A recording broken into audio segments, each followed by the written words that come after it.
What's up, guys? Welcome back to the channel. Just got down here to Randy's shop.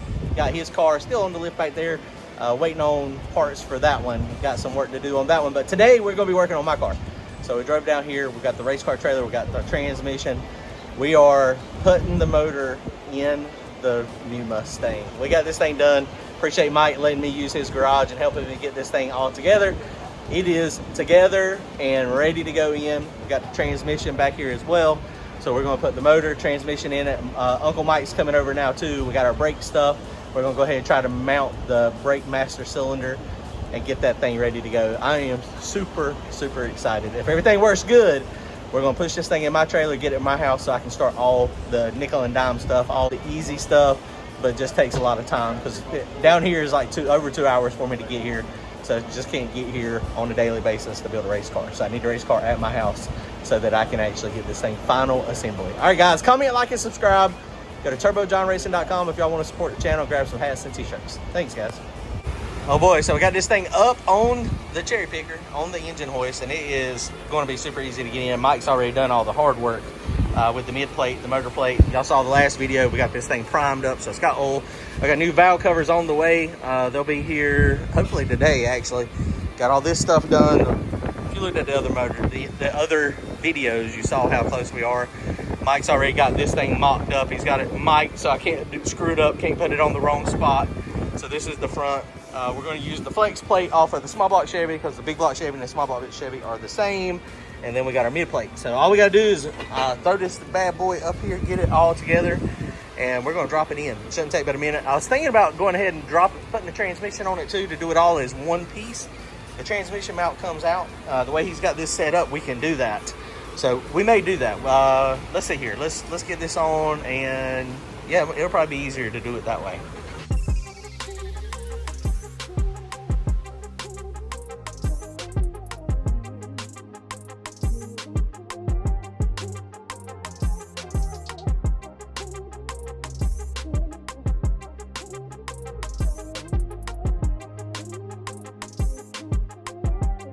All right, guys, so when you build new cars, you learn new problems, right? So we just had an issue. We're gonna have to, this motor is gonna have to go in from the side because of the way we built this all the way out to the front. That goes basically right behind the bumper, and the motor slid back, the arm's not long enough, and that's the furthest we can go out with the arm. So yeah, we gotta figure out something here. We're probably just gonna have to slide the jack around to the side over here. And if we slide it to the side, then I think we can slide it back some more. All right, we're just gonna have to do it at an angle. Hang on.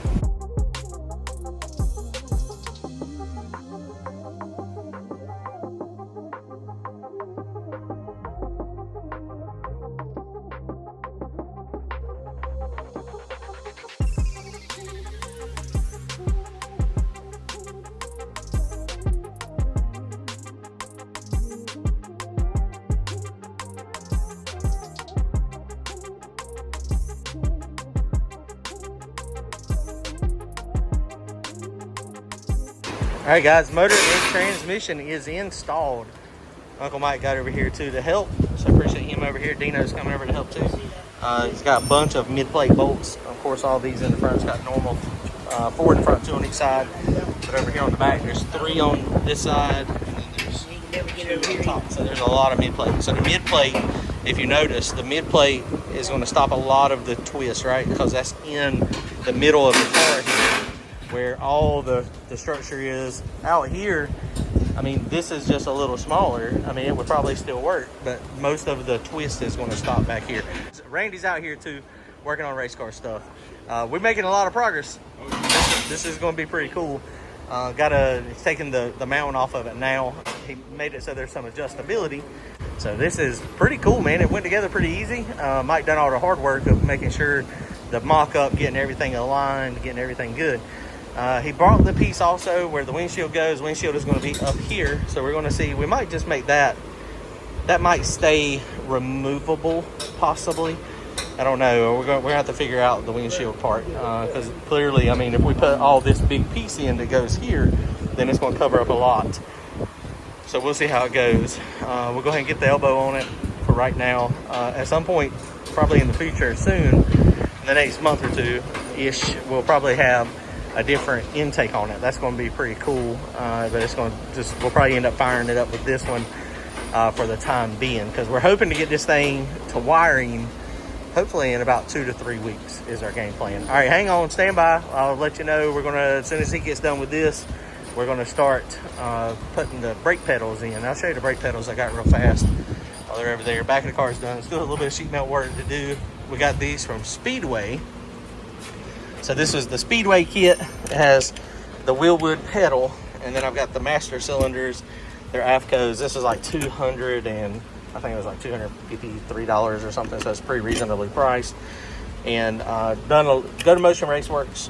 When you're using their TBM brakes, they tell you how to properly size master cylinders. And so we got 7/8 master cylinders on this one. One thing that is really cool, here's the link to the Motion Raceworks where you need to go, and you can plug and chug all the numbers.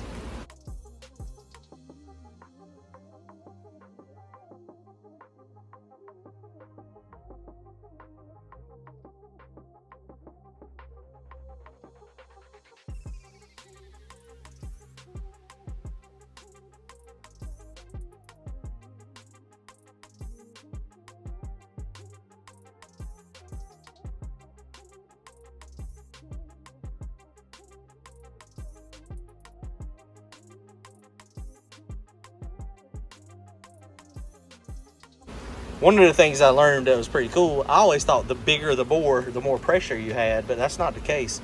It's the more pressure, the smaller. It's a volume thing though. So when you have a big bore, you have a lot of volume, but you have less pressure with a certain pedal pressure. So they have something called pedal ratio. This one is 6.25 pedal ratio, and you just have to calculate it out. I think they want their numbers about 800 PSI, 800 to 1200 PSI with a normal, force for the TBM brakes, and you can calculate it all out. And so we're gonna have one of these for the front, one of them for the back. The other thing we were looking at, I'm gonna probably do a separate video on this balance bar setup. I really didn't understand how that worked and was playing with it sitting at the table when I was assembling all this, and it's actually really cool the way it works. So we don't need a proportioning valve. We can make this apply more pressure to the back or to the front, whichever way we adjust this. So that's pretty cool. I'll show you that. All right, hang on. All right, guys, so here's the balance bar. So this is the setup. Got the brakes, got the pedal. So the way this is set up right now, this balance bar, watch how it moves. See how that right one is moving a little more? If I turn that the other way, so whichever way you lean this, so if I turn it this way and screw it more that way, check this out. Now, when you press it, it is significantly different. And the more you do it, the more it changes. And so that's how you can control how much bias pressure you have. So that one would have more pressure than the other one. So I'm gonna start off, we're gonna put it with the backs, since there's more rotor, more braking pad, bigger tire, we're gonna start out with the back one just a little bit more than the front. We'll probably do like 60% on the back, 40% on the front. All right, guys, so this thing is, I think it'll fit under a 6-inch hood, 6-inch, it might not. So we may end up having to get a low profile elbow. That elbow from there to there is at least 8 inches. It might be 10 inches tall. So I'm probably gonna get a low profile elbow. I like this one just because it's got the divider and stuff in it. It helps the air turn, makes it do a lot better. Some of the stuff I was looking at too, I didn't realize, but big block Chevrolet, you've got short runners and long runners.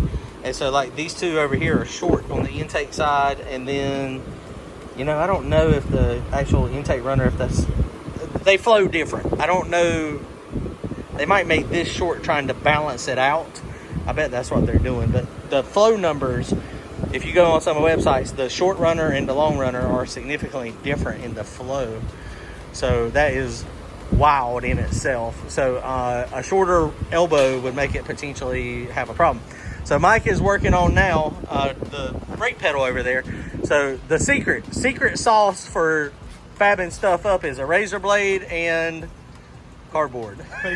Paper. A whole lot easier to work with than metal. So once you get the template, then you're easy. That makes sense. I ain't never really thought about it. I don't build stuff. I usually do it out of metal. It takes a lot of time, a lot more time, and you end up with a lot more waste and scrap. So making progress. All right, guys. Well, we made a lot of progress. The motor's done. The header on this side fits flawlessly. The only issue that we had, I bought studs, and the studs would not clear the column here, the steering column. So I got one stud and the rest normal. That kind of sucks, but you know, it is what it is. It just wouldn't go in there. We could have taken the column loose, but man, by the time you take the column loose and do all that, it's just not worth it. So it's just worth it to use just regular bolts. This header over here on this side, we're going to do it a little bit different. So I want to use that as my oil drain back. So instead of making the header come out through here, there's enough room. We're going to run it through here on this side. There's nothing else over here. We couldn't do it on this side because the steering column stuff was in the way. So that's what we're going to do. So Mike's going to have to come up and he's going to make us a header to go out that way. And then we'll clear this stuff here easily. Turbo Envision is going to sit like right here. And then, so it'll come up. Drain line for the turbo will go down that way. That one will merge over. Fuel cell will sit like right here. Maybe in the middle, but probably off on this side just a little bit. So we're going to get it off the jack stands real fast. He's also got the brake master cylinder. That thing is 100% fabbed up. Piece of 1/4 inch plate steel that he mocked up. You saw him mocking it up earlier. And so it's going to fit here. So we'll end up welding that. And so that was a good idea. I was going to get ones where the brake master cylinders went forward. But definitely that would have been way out here. So when that was all said and done. So yeah, so that's a good thing with that brake pedal is that gives us a lot more header clearance out here. So he is going to have to box this in, of course, for the firewall stuff, but that's going to be fine. The way this is, it is going to be a little, it's exactly what he was talking about. I thought we were going to be fine just to put it in there. That's just not going to work like that. So it's working, man. Mike, Randy, I appreciate it. Appreciate y'all coming over and helping, hanging out. Brad Malpass was over here a little bit earlier too. It is a little heavier, but we're about to see how much it crushes these front springs. But you can see where the motor placement is. What happened? I just turned it just a little bit. Oh. Oh, there we go. Oh boy. Oh boy. Yeah, when the turbo goes on it, we're going to have to put a softer spring on the back. Because we ain't really messed with the back much. Nah, that's pretty close though for it to squat right there. We just need to move it down. Because look, because right there where that is in the back, right now, that's got probably 4 inches showing in the back. So with 4 inches showing in the back, we just need to get the ride height drop down. All we got to do is move it down on the rear end. So, oh boy. Yeah, it's definitely going to have a little bit of bump steer adjustment. That's looking mighty fine. Oh boy. All right, guys, comment, like, and subscribe. We're fixing to throw this thing in the trailer right now, and we're going to be heading to the house to finish mocking this thing up. Hopefully, man, oh boy. Appreciate it, guys. Thanks.